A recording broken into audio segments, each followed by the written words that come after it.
Brazilian President Luiz Inacio Lula da Silva has recalled his ambassador to Israel for talks. The ambassador had previously been summoned by Israel's foreign minister for a reprimand.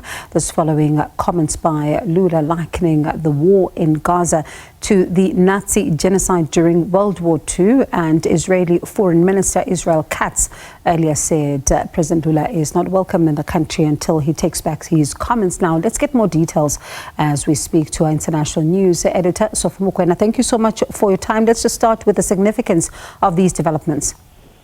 Well, clearly Brazil was not going to agree to a situation where the president of that country being declared an undesirable person in Israel. And therefore, Brazil is hitting back at Israel, and they have recalled their ambassador back to Brazil. On the other hand, they've also expelled the ambassador of Israel to Brazil.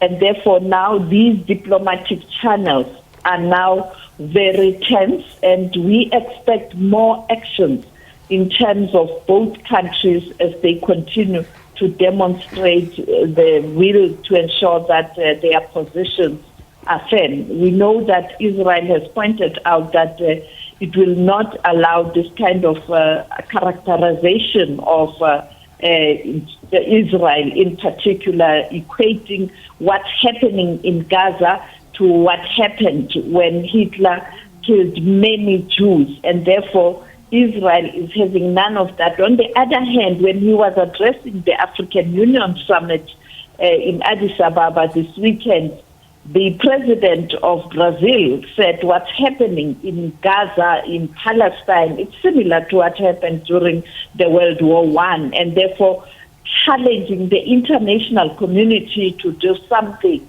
and to stop what he terms or what he characterized as a genocide that's happening in Palestine. And let's characterize and put in context now what he has said and look at the developments amongst the BRICS nations, because there's also pressure that's mounting on that part, and you look at what has been said on both fronts. And I wonder then, what does this mean then for the bloc going forward?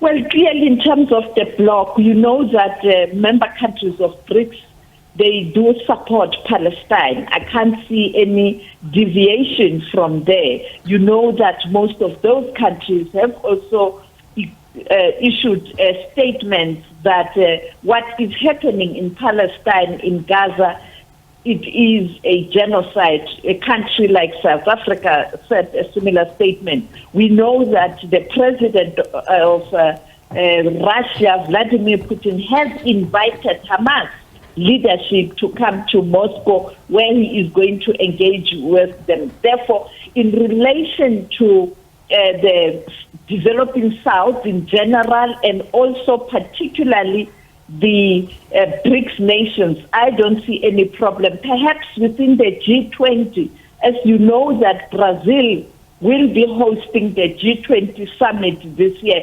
As I speak to you, the Foreign Affairs Minister of Russia is on his way to Brazil, where there's going to be a ministerial meeting. He started in Cuba. And therefore, I think countries that are supporting Israel are going to raise an objection during the meeting of the G20 member countries. But in relation to BRICS, the summit coming later this year, and the host nation being Russia, I don't see any challenge going ahead in terms of what President Lula, the leader of Brazil, has said at the AU summit. And all of this is happening against the backdrop of quite a number of developments that we are seeing as well. What's currently taking place at the ICJ, what's going to be taking place in the UN Security Council, as well as the mounting pressure that we've seen through some of the protests in several parts of the world. Yes, the world is divided. I think the UN Secretary General summed it well this weekend when he was addressing the peace conference in Europe, that the world is divided, and it looks like it's getting even more difficult, and the tensions in different regions are escalating as countries take different positions in terms of what is happening in the Middle East. And therefore, I think it's a clear indication that the United Nations Security Council is weak. There's no unity there.